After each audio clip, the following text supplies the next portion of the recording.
The way we're going to present this evening is I will talk for a few minutes. I will give you a question and some thoughts about the question. And then I will open up the floor for any comments. And we will finish if the rabbi would like to, if the rabbi is requesting at the end to speak at the end of each question, we will gladly give him the floor. So each question will have, each topic will have three components: myself, you, the judges, and then the Rav. The first question, the first topic of the evening will be Hanukkah candles. When I started working in the store, in the Sfarim store 5 years ago, almost 6 years ago, the shift they put me on was to go working between 3 and 10 p.m. Now, when Hanukkah came around, if I start working at 3 o'clock, there's no way I could light Hanukkah candles before I go to work. And 10 p.m. coming home about 10:30 means I will have lit be lighting Hanukkah candles well after the time. How do we know what the time is? So we look in the Shulchan Aruch and we read the very first three lines in the Shulchan Aruch that Hanukkah candles should not be lit before the sunset, and preferably at the end of sunset, which what we call 3 stars. You didn't make it later and not earlier. He specifically says not to light much later, period. However, then he gives us a way out, that if somebody is very busy, they could light as early as something called Plag Mincha. Plag Mincha is a halachic time. It means at this time of year, we're going to say, I'll give you the times. Let's say the sunset is around 4:45. Let's just for brevity, and we'll call sunset at 4:45. We'll call 3 stars coming out at 5:15. So the best time to light, according to the Shulchan Aruch, is somewhere between 4:45 and 5:15, and the candles have to burn for half an hour until the people in the streets have, the number of passerbys has diminished. Because the mitzvah of Hanukkah candles is Persumei Nisa, to publicize the miracle. But again, you could light as early as Plag Mincha. For those who are very busy, Plag Mincha at this time of year was probably around 3:30. So if somebody is going to be like myself, has to go to work from 3 till 10, they could light as early as 3:30 and put in enough oil or light candles that are large enough that can burn until half an hour after it gets dark. However, there's another little caveat that I think is very important.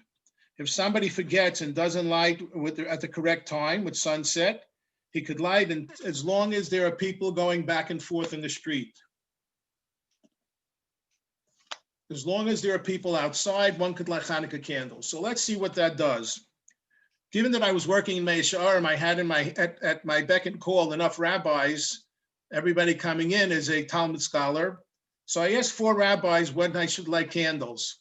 The first one told me to light candles with that halachic time called Plag. I should light candles around 3:30. I said, but I leave to work at 2:30 and I start my shift at 3, so that won't work. So another rabbi said, come to my house. I live around the corner. You give me 10 agurot, and you'll participate in my lighting of Hanukkah candles, which is a very nice idea. It's the laws of Achsanai, of guest. I become a guest in his home, and I light candles. When he lights his candles, he has me in mind, and I participate in, so it's as if I lit. Not bad. The third one was a very dear friend of mine who said, you know what, I'll go into your house, and I'll light candles in your house for you. You stay at work, and I'll do the mitzvah for you. I'll light them at 5:15. I'll stay in your house till 5:45. Our candles will burn for you. And then you can, it's as if you lit the candles. Possibility.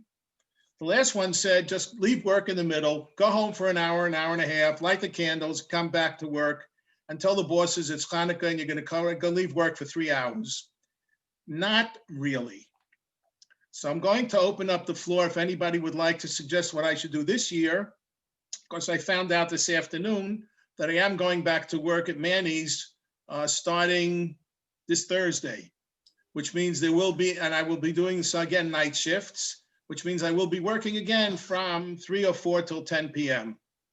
I just found out, yesterday that I'm going back. I've been home for 8 months. Question, I'll open the floor to everybody and ask you who would like to give me an idea of what I should do this year in Hanukkah. Anybody have any thoughts? Reb Shalom. Yes. Yes. Why don't you have your wife light for you?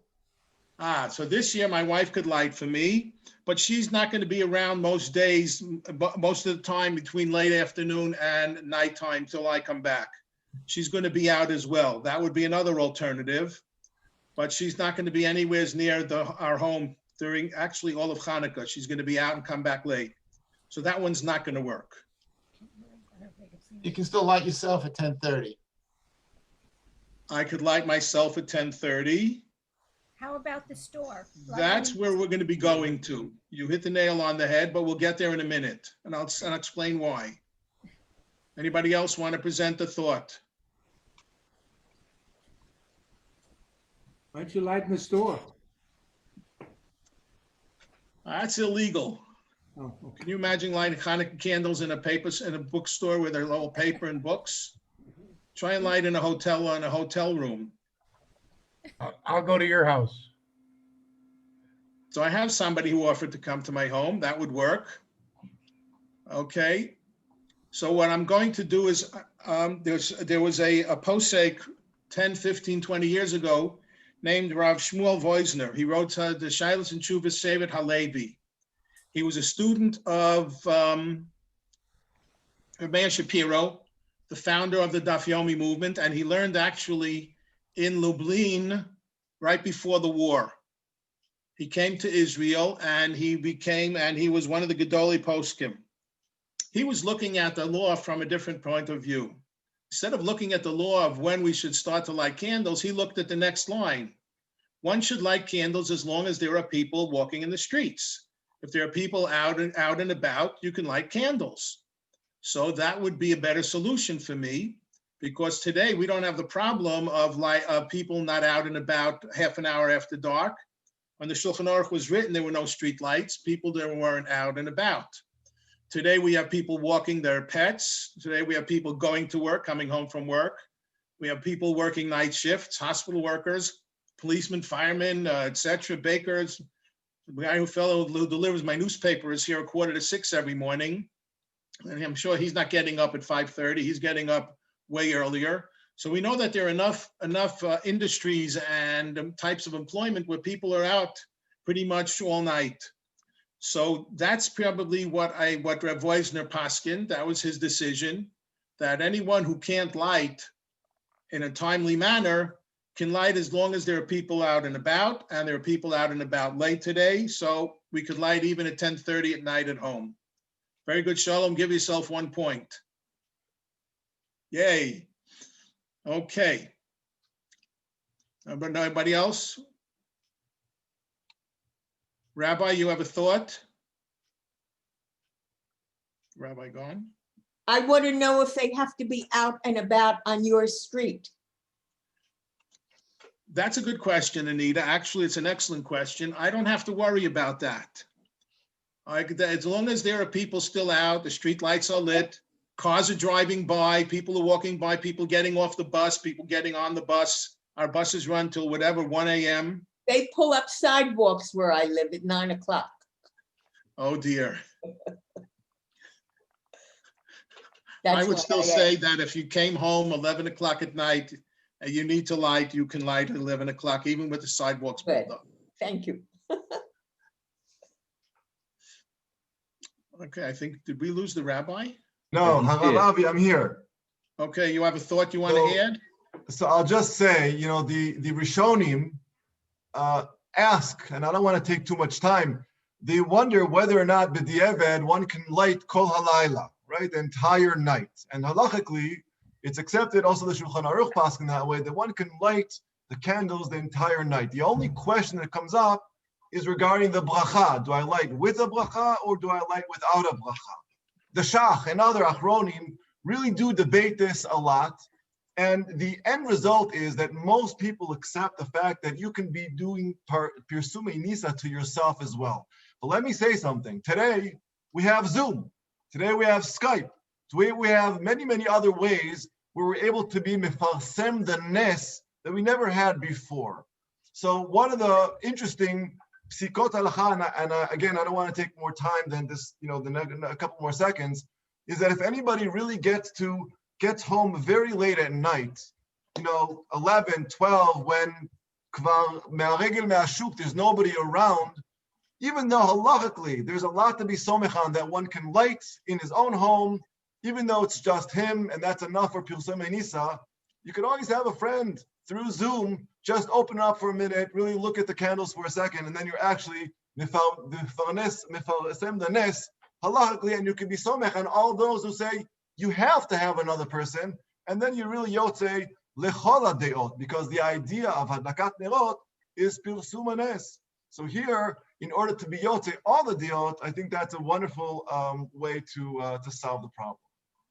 Rabbi, can I take somebody who's in New York City 7 hours behind us and light for them with Snadi Hanukkah for them? Will I be able to yotze the mitzvah of Pirsumei Nisa? Ken, at the end of the day, the idea of Pirsum Nes is that you're mefarsem the Nes. It's not a question about the timing of the other person watching. For instance, there's even a diyun in the Achronim regarding Goyim as well.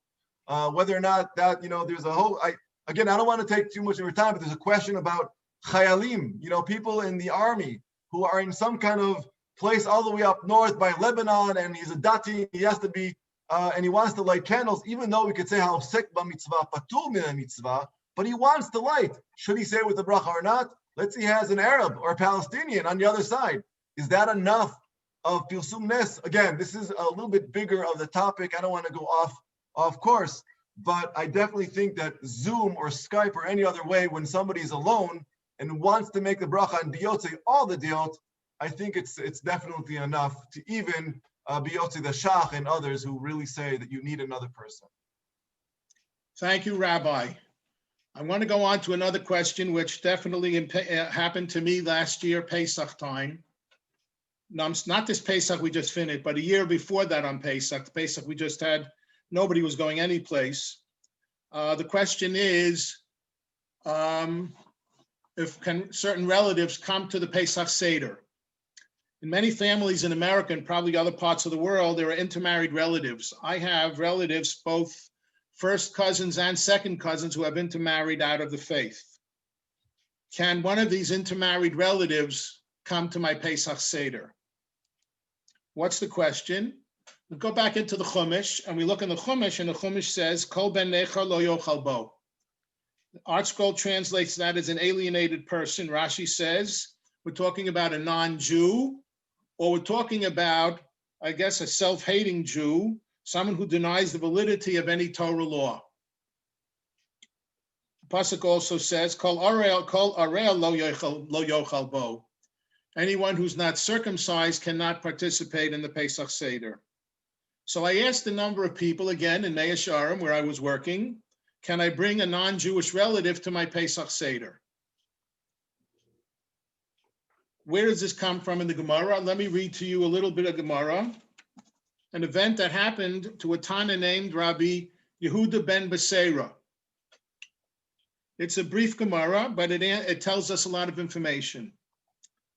Hahu Aramah Dahavis Salik. There was an Aramean who would go up to Jerusalem and eat the Korban Pesach every year.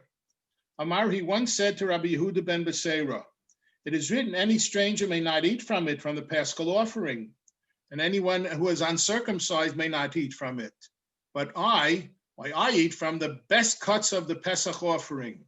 Rabbi Yehuda ben Beseira said to him, do they feed you from the fat tail? He answered him, no, they do not. Rabbi Yehuda ben Beseira said, when you go up there again this year, tell them, feed me from the fat tail. When the Aramean went up again, he told the people in the group, feed me from the fat tail. They said to him in surprise, the fat tail goes up as a korban is burned on the Mizbeach. How can you want to eat from it? They asked him, who told you to do this? Who told you to ask for this? He answered them, well, Rabbi Yehuda ben Beseira told me. They said among themselves, what's going on here? Why would Rabbi Yehuda ben Beseira say something like this? They investigated this fellow and they discovered that he was an Aramean, and they executed him. They sent the following message to Rabbi Yehuda ben Beseira. Peace be to you, peace be upon you, Rabbi Yehuda ben Beseira. For you are not here in Jerusalem, you are in a city called Nitzivin, but your net is spread over Jerusalem and you protect the Jewish people. From this Gemara and from the Chumash, it seems that my non-Jewish relative probably cannot come to my Seder. So I asked two rabbis in Mea She'arim. One of them agreed with me right away that it's inappropriate for a non-Jewish relative to come to the Seder, because we're talking about V'hisham de Lavotenu V'lanu. We're saying that HaKadosh Baruch Hu stands up for both them back at the time of Pesach and now us as well. And he's really not involved in anti-Semitism and in pogroms and in anti-Semitic activity, that he would understand what we go through at the Pesach Seder. The second one said to me, absolutely he should come to the Seder. I was a little surprised. He said, anybody can come to the Seder. If he just wants to sit there and read Hebrew and eat matzah balls and chicken soup, let him come to the Seder. It ended up that that family relative couldn't come for whatever reason, but I had two different opinions. One that said he could come, and one that said he should not come under any circumstances. What's interesting is the one who said that he could come, I asked him, since my cousin is the female and the son is Jewish by birth, would you let your daughter marry that son? And the one who said that my Gentile cousin could come to the Seder said, absolutely not. He can come to the Seder, but I will never allow my children to marry any of his progeny. So I'm getting mixed signals from both of these rabbis. I'm opening up the floor, and if anybody wants to say something, oh, Reb Shalom, you're back again. You want another point? Go ahead. First of all, the pasuk al cholora lo yechobo. You have to do the Korban Pesach, okay? That has nothing to do with your Seder. Today we have no Korban Pesach, so there's no Isser for a guy to come. The Isser is something else. He can't have Hana from your cooking on Yantif. You're not allowed to cook for a non-Jew on Yantif. You only have a hectare to cook for yourself on Yantif, not for a guy. Okay. Anybody else want to throw out a thought? Avi, Where are you? I'm sitting here. No, I'm David. Go ahead, David. I don't see your hand up, but I guess pop down or whatever. Go ahead, David. Okay, I think we have to distinguish between eating the Korban Pesach. Last I heard, I haven't seen anyone have a Korban Pesach at a Seder in the last 60 years of my life. So we're just having a Seder. Don't they go up to Harabayas every year and they start to shech Korban Pesach? Some of the more. Nobody I know. No, yes, you do know. Anyhow, so I think we have to make that distinction. So I don't know if the Pesukim that say you can't have a guy cannot eat a Korban Pesach applies to my wife's chicken soup. Okay. As good as it is. Oh, I'm sorry. Go ahead, David. No, I'm just saying, I think we have to distinguish between the Korban Pesach and our modern Seder. All right, you similar thought to Reb Shalom. Go ahead, Anita. Yeah. Are we talking only halachically, or are we talking from familially too? Very good question. Excellent point. I come from a very big family, and there are lots of people intermarried. They wouldn't miss being together for Pesach for anything in the world. It's family too. It's another year, and they look at it that way. So I would be the first to not say don't come. Okay.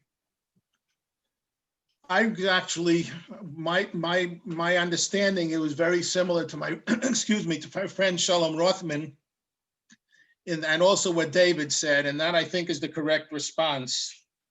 We do not have a Korban Pesach today, and if really all he wants to do is sit there, read the Haggadah and drink grape juice, because I would not have wine on the table.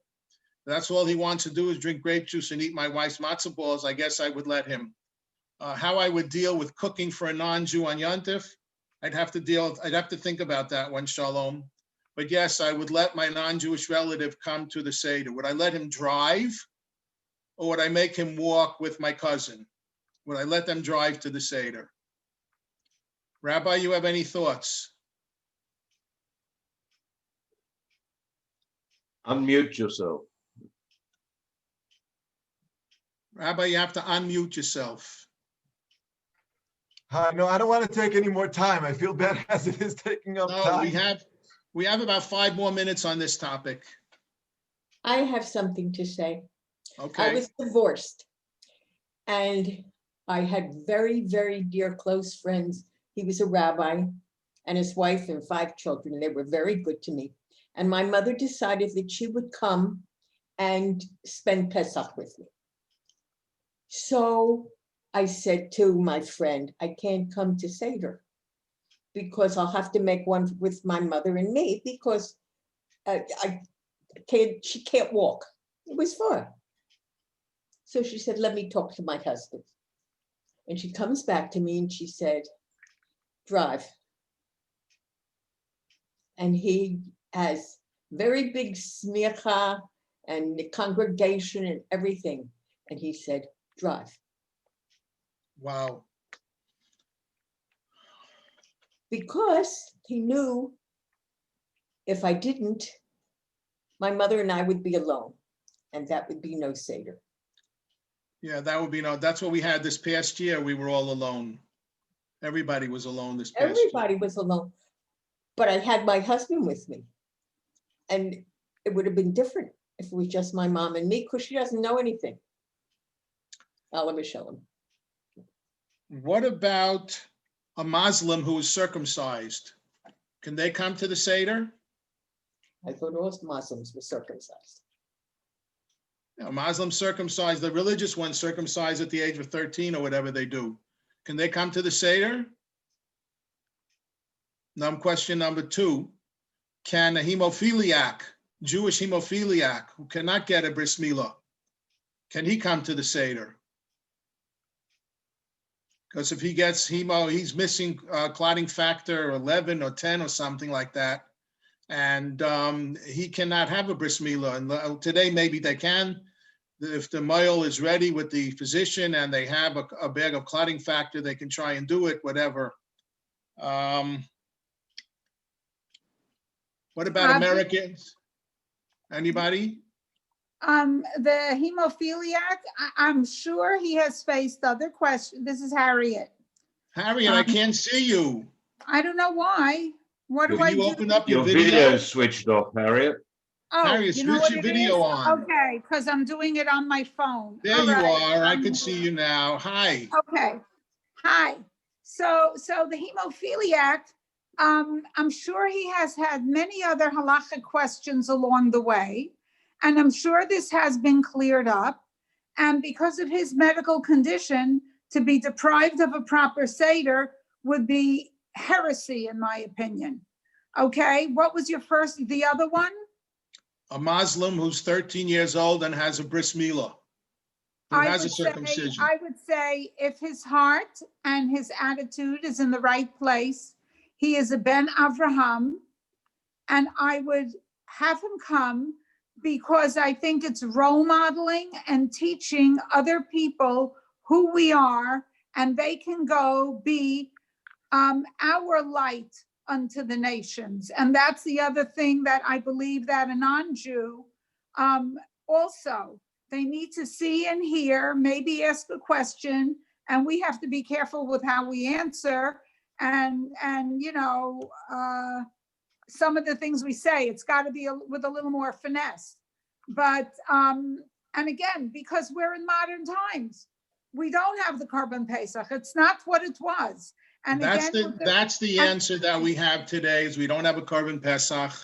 And therefore, except for Shalom's thought, Shalom, you have 2 points. Except for Shalom's thought about cooking for a non-Jew on Yontif, yes, we would let them come to the Seder. I'm going to go to another question on another halacha. This I found. Avi, just one thing interesting. Yeah. Halachically, it's true. The really problem is bishul for the non-Jew. Today, it's really not a problem because most of our cooking is done anyway before Chag. But Rav Shlomo Zalman Auerbach really says that in our history, Jews, Rabbanim, always used to invite non-Jews to their seders, heads of state and heads of cities in order to be mekarev, to show them what Pesach is really all about. And Rav Elyashiv says the same exact thing. And in Shuta Yavitz also, it's interesting that he says, Kol dich fin yeti v'yeto. He says really, it's for anybody that wants to partake in order to show and spread a different kind of Pirsumei Nisa of Pesach. So just a thought. Ashkaya, thank you, Rabbi. Question: if we're inviting non-Jews to the Seder, what do we do about Shvo Chamatcha? We have to. You can't change the wording of the Haggadah. They're going to have to. You're going to have to explain to them that. What would you think? I would say we have to explain to them that we leave vengeance up to God, and we don't take that. We don't seek revenge. We ask God to intervene and deal with our enemies that have decimated our nation over the millennia. That's what I would do. That's what I would answer. It's a good opening for a little history lesson on anti-Semitism and persecution over the last 2,000 years. Excellent. Thank you, David. Thank you, David. Okay, let's go on to another question. This one I thought is also very interesting. A young couple, the husband is going off to war and he disappears. The wife is pregnant and the Beis Din does birur. They do all the investigation the Beis Din has to do. They investigate all the other soldiers in the Gedud in his troop. And it works out that the Beis Din comes to the conclusion that he is deceased. And the wife is not an aguna. She gives birth to a baby boy and she names her son right after for her husband. If the husband's name was Moshe, so the son's name now is Moshe ben Moshe. Okay, that I actually knew a Baruch ben Baruch. If any of you have taken a tour with Shalom Pollack. Any of you have taken the tour of Shalom Pollack tours? He gives, he's pretty strong right winger and he gives some very, very nice tours. His father was born, his grandfather passed away while his grandmother was pregnant with his father, and his father's name was Baruch ben Baruch.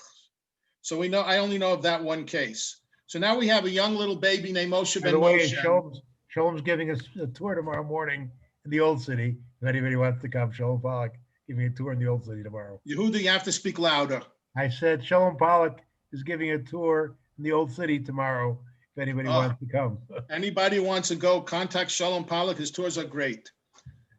So now the husband comes home. I don't know if any of you remember, there was a Tom Hanks movie where he was stranded for 5 years, and he does get home after 5 years and he comes back to his wife. Did any of you see that movie? Many years ago, you saw it, Shalom. And he comes back to his wife and she opens the door and she sees him and says, "I'm sorry, I remarried and you've been declared dead by the courts." So here we have a young man coming home and he's been declared deceased by Beis Din. She did not yet remarry in this specific case. And he finds out he has a son and he asks him the name and she says the name is Moshe ben Moshe. And he is livid. He's livid because they're Ashkenaz. Sephardim have no issue with naming after the living, but Ashkenaz generally, we do not do that. And the reason we do not do that is because of the we do not go in the ways of the Gentiles. His husband tells his wife, "I don't want the child named after me. People are going to think I died, and here I am right now. I'm right here." Anybody have thoughts on how to resolve this case?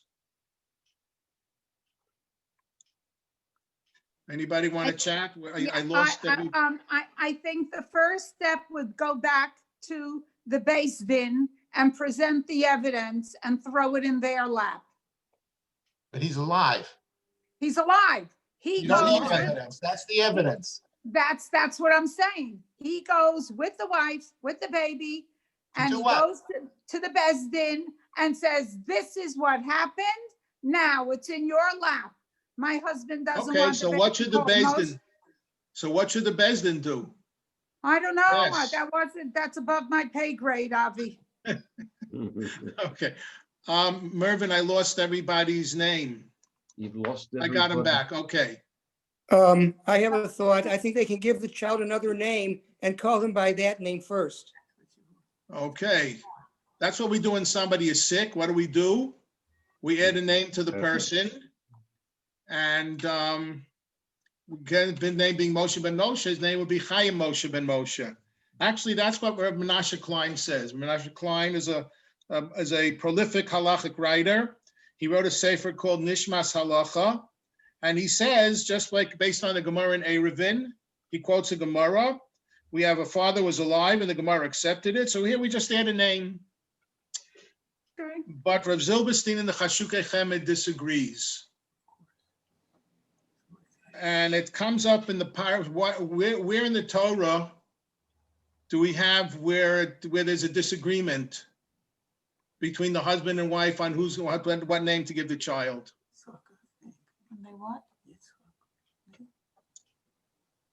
Yaakov and over Benjamin. Rachel, yeah, that's it. You got Right, it. Binyamin, right. And we learned in 2 weeks. I get a point for that. Rachel gives birth to Binyamin and calls him Ben Oni. Yaakov hears that that's the name Rachel is giving him. And what does Yaakov do? He changes the name to Binyamin. Ben Oni was not the name he wanted for his son. But he gave the name to Binyamin. So Rav Zilberstein says the same thing. The name was given by mistake. It no longer has an effect. Had she known about it, she never would have done it. She would have thought to even had she even thought the husband was alive as an aguna, then she never would have called the name Moshe ben Moshe. The name should be changed completely and call him anything you would have, a Chaim ben Moshe or whatever. Very good. So far, everybody is guessing all the answers. We're doing pretty well.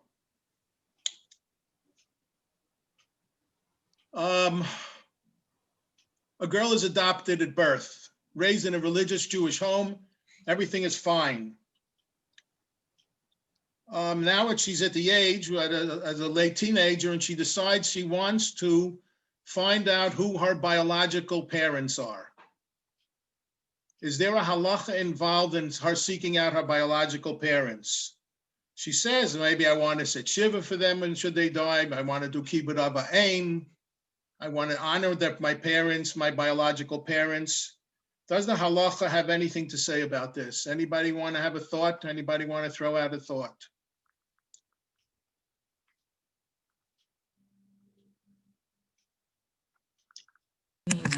Here, you can talk. You heard. Hello. Yes, Mrs. Sampson. Hi, how are you? Good.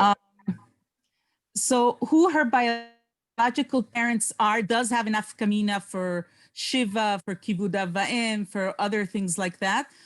But I personally think that the decision of seeking out parents or not should be a personal one and not a halachic one. Everything is a halacha one. Everything is halacha. You can't say this is we don't have Judaism. Then everybody would have their own Judaism. Right. We do have a constitution. The question is if someone has the obligation to seek their biological parents, because that would be what halacha, if we're asking, that would be the repercussion. Is there an obligation? Is she allowed or can't she? I don't see the basis for not being allowed to. And the question really would be, is she obligated to or not? And there are different opinions on that because she does have a responsibility regarding Kivud Ava'im and regarding other things. But regarding who she can marry. Excuse me? Regarding who she can marry. Yes, except that personally, I think that's a pretty simple. No, it isn't. She can be marrying her brother. She can be marrying her brother if she doesn't know. But today with DNA testing, that's really not an issue. I know it's one of the issues that are brought up by poskim, but the question is if her adoption is known or not. If she doesn't know yes, her adoption, in this case, her adoption is known. So then if she knows she was adopted and in the future she has a question regarding who she married, with a simple DNA test, you can tell whether they're siblings or not. This is really, in my opinion, not what would break the problem. If she doesn't know she was adopted, or we see that also with donations of sperm or of eggs, of things like that, and then you have a question of whether she might marry her sibling. But if the adoption is known, she doesn't need to know the parents in order to know that she's not marrying a sibling. Gaveret Sampson, you hit my next question without even realizing it, but I'm going to finish answering this question here. And it wasn't given as a halachic decision, but it was given as an eitzah by Reb Chaim Kanievsky.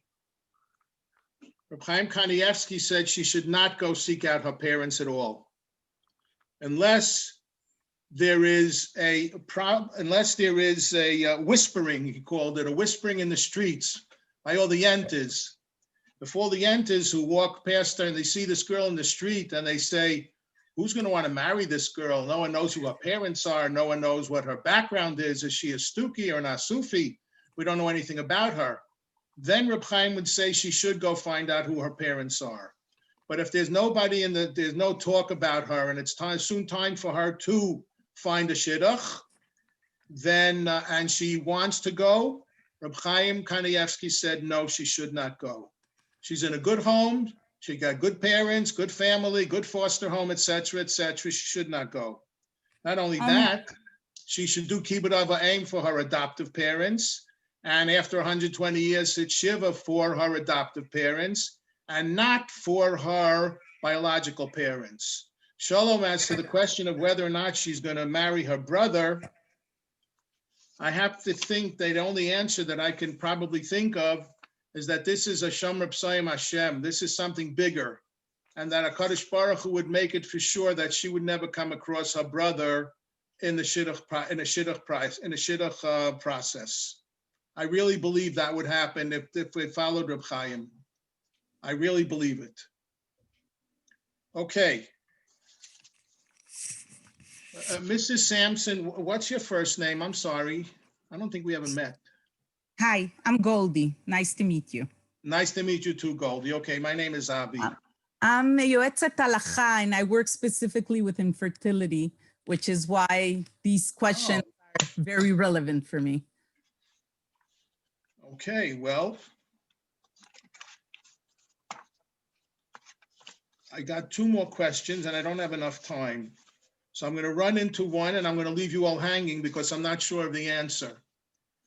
60 years ago, someone came to my father, Zichrono Livracha, and asked him if we were Kohanim when we were in Europe. Because all Moshels, hello, Sonny, good evening, Mark, nice to see you both.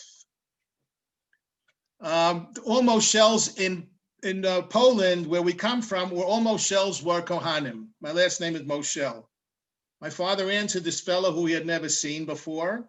I'm not a Kohen. My father's not a Kohen. My brother's not Kohen. We're not Kohanim. And the fellow walked away in a huff and a puff.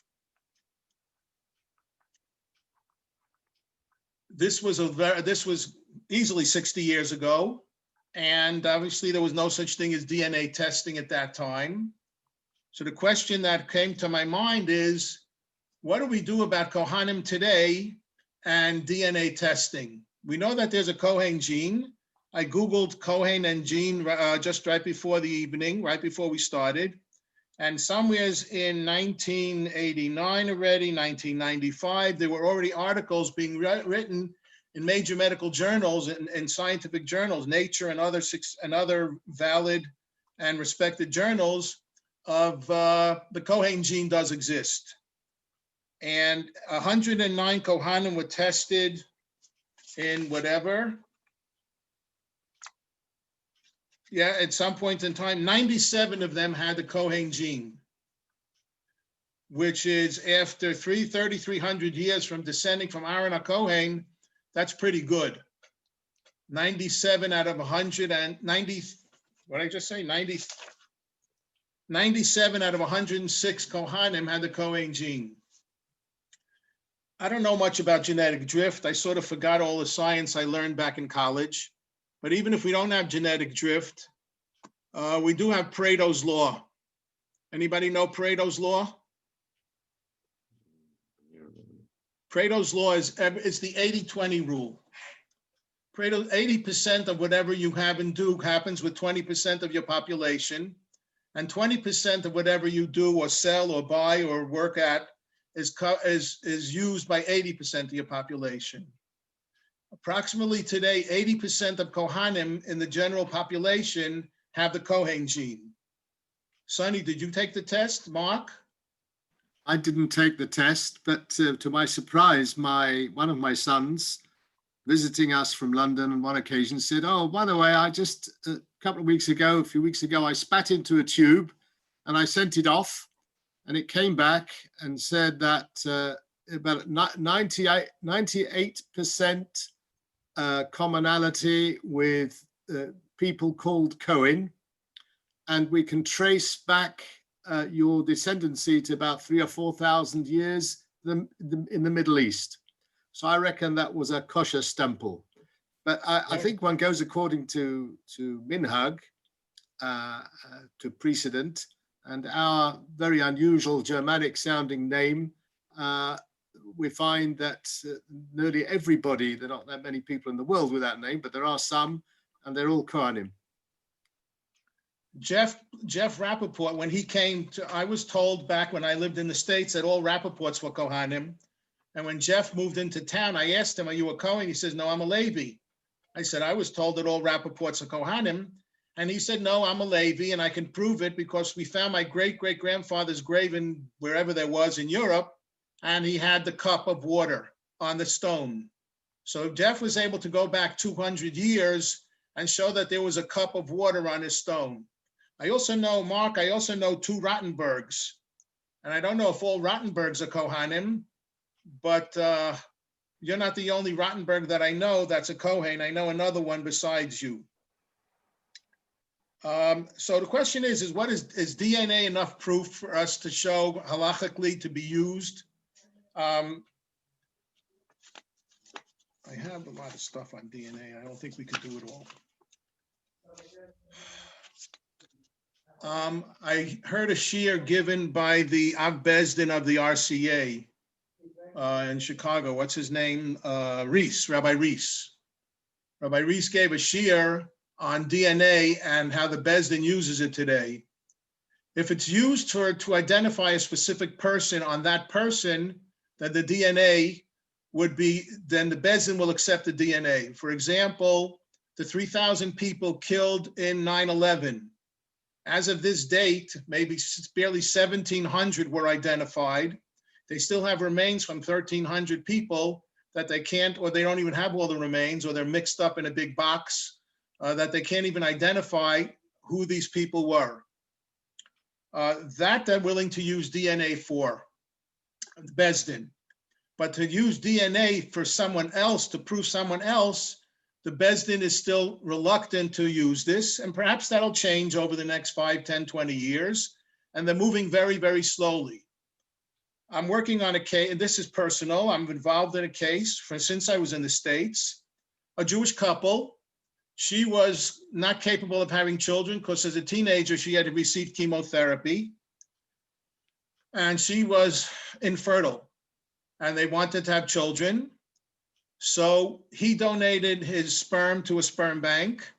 They found a surrogate mother in Massachusetts. They were in New York with me. They found a surrogate mother in Massachusetts who was willing to carry a baby for $37,000. And that's a nice way to make cash. And, but she wouldn't give her own egg. The egg had to come from someone else. So we have the egg coming from woman A. We have a husband and wife. She's infertile. We have the egg coming from woman A.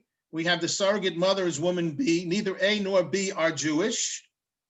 And B gives birth to twins because they implanted more than one embryo, whatever it's called, zygote or whatever it's called. They implanted 2 and both took, and she gave birth to twins. In Massachusetts, the law is that the mother, my friend who's the infertile mother, can claim on the birth certificates that she is the birth mother.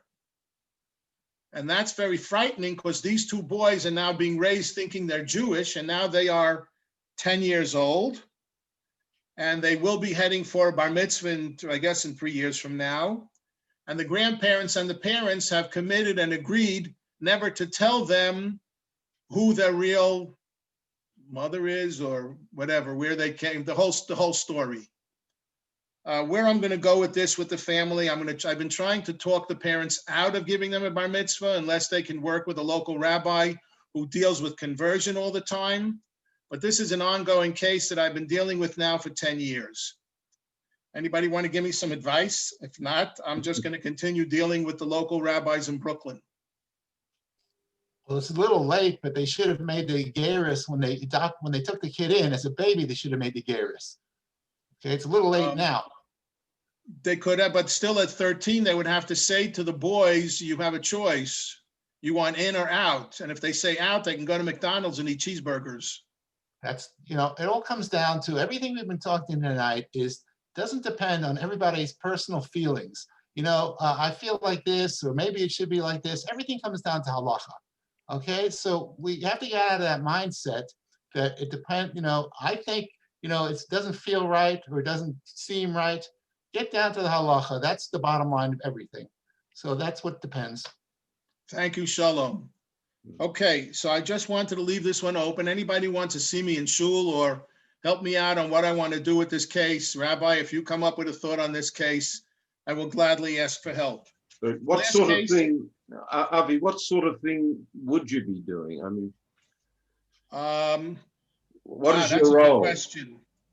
I would have to go to either a court or a bezdin or I don't know who, to somebody else and try and find a way to force the parents to let the boys know their faith.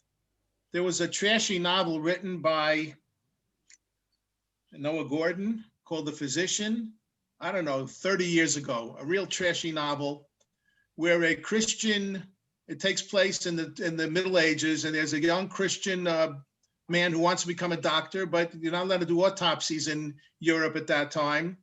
And he travels to the Middle East. He travels to an Islamic country where autopsies are being performed.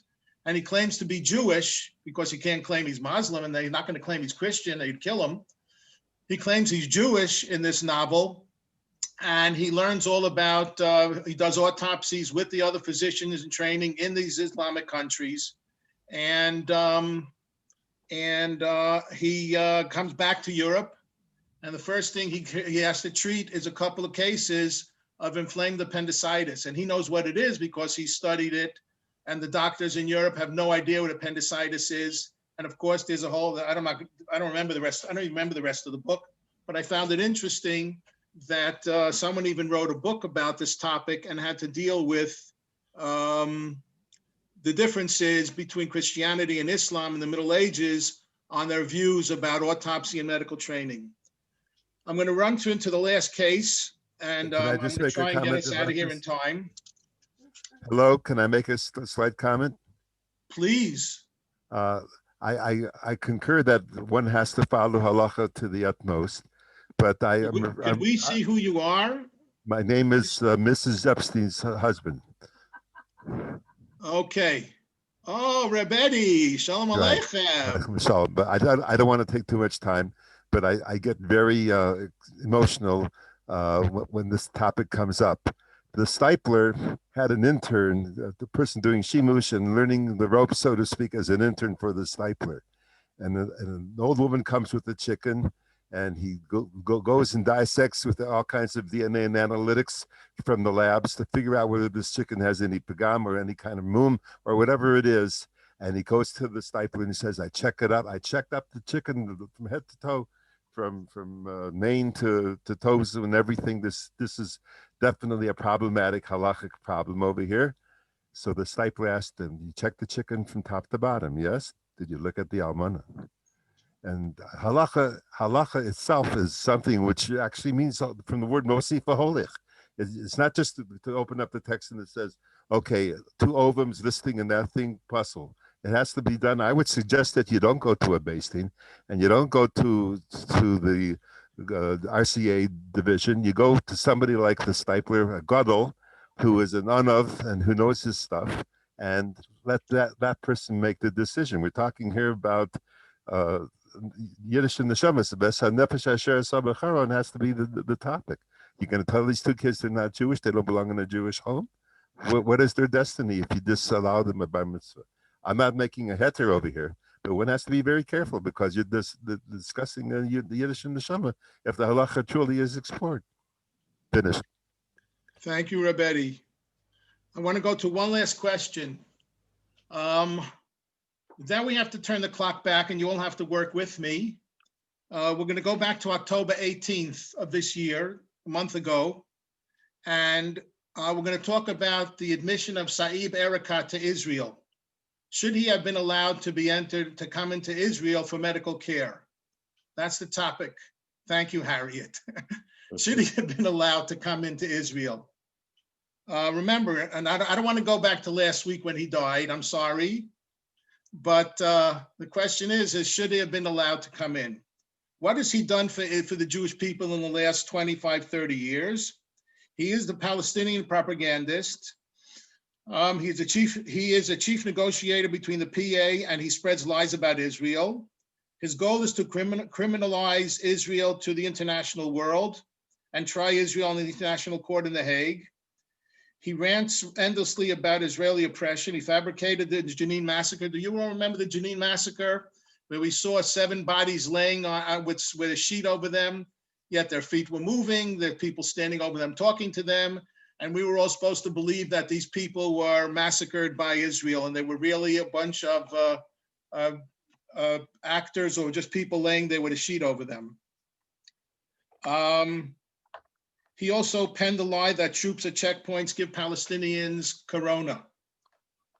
He also had, this is the one that I think is the key here. He got the PA to stop paying Israeli hospitals for medical care.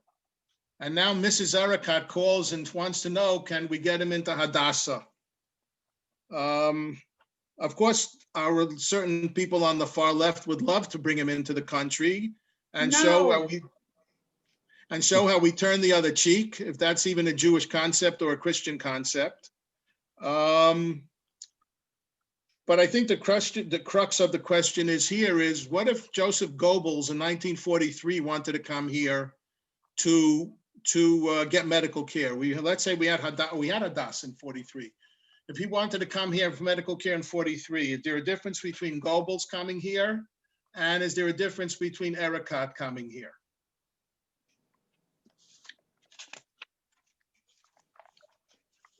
No, you don't treat people who want to kill you, who say they want to kill you, and they go public with, I want to kill you.